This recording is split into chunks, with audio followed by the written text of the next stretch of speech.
Okay, let's talk about infertility, being bipolar, IVF, all the medication, and all the things. Fertility journeys, everyone is so unique and so specific to them, right? What we experience as human beings on a day to day basis is different. So, going into the fertility treatments and the fertility experience is also wildly different. We are all in different spots on our journey. We are all there for different reasons. And sometimes we know what that reason is, and sometimes we don't. So, for me, 2009, I was diagnosed with PCOS and I was 13 at the time. So, it meant nothing to me. And they basically said, this doesn't affect you, but when you're ready to have kids, come back to us. And that was it. We didn't talk about it for another almost 13 years.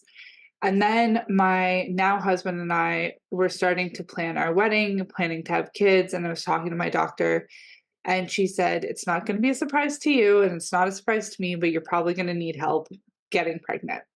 So as soon as we were ready, we sent off the referral to the fertility clinic. We got in and we started a year-long process of different things. There's medicated times, there is IUI, there's a bunch of different things. So we did a few things and then we kept getting negatives. It kept not working. And my doctor explained to me that with the PCOS, I'm either not ovulating or ovulating sometimes even without anything inside, like an egg to fertilize it. And so that meant our likely best route would be IVF. So we were very fortunate. We had the support to go through with it, and we were very lucky that it was successful.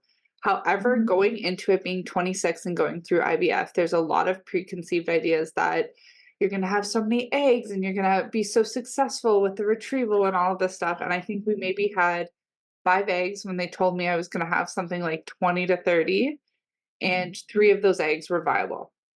So again, very blessed, but it was managing these expectations and these stories that everyone kept sharing and putting on you and saying, this is how this looks and this is how this is going to be. And then when it doesn't go that way, you think, is my body broken? Am I broken? And you're not, but I understand how that feels. And so we successfully had our first baby. And transitioning into motherhood was wild coming from a fertility journey because everything that is hard about being a new parent, I felt was so much harder because I couldn't understand why I wasn't more grateful, why I wasn't enjoying it more. And it's hard when you're not sleeping and the hormones are dropping and shifting, especially freshly postpartum, not having that grace for yourself and not having that innate self-care can absolutely make or break your experience. And so I had pretty significant postpartum depression after our first. And again, very blessed for the support system that we had. But it was a long journey and we were expecting it. With the bipolar, my likeliness of postpartum depression was pretty significant. So we were like, my psychiatrist, my psychologist, my husband, my mom, we were all keeping our eyes out for it. And it still managed to sneak in. I was very lucky to be on medication once we noticed and all of those things. But it brought me back to my mindfulness journey and my education in psychology, but as well as being certified in yoga and meditation and really just like these nurturing habits. And it started this passion of we don't need to block off full day events. We don't need to block off retreats all the time. If we can sprinkle self care and sprinkle nourishing ourselves throughout the day, even for just moments at a time, it is so game changing to how you're feeling overall and how you're feeling as a person, as a mom, as a human, that it's almost impossible to say that you shouldn't not do it. Does that make sense, right?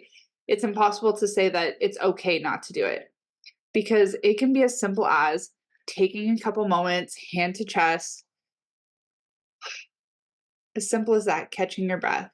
It can be sewing, it can be drawing, it can be listening to your favorite song, it can be reading, it can be sitting outside, going for a walk, going for a swim, working out, cooking, baking, literally anything that feels good for you and in short quantities. Let's say it's baking. Some recipes will take hours and some recipe can take 30 minutes. Like make it work for you and how your day is going. If you are out of your house 9 to 5, what can you do in the evening? Can you buy one of those bath steamers off Amazon and throw it in your shower and have the eucalyptus scent overwhelm you while you're in the shower to really bring down those cortisol levels and bring down that nervous system?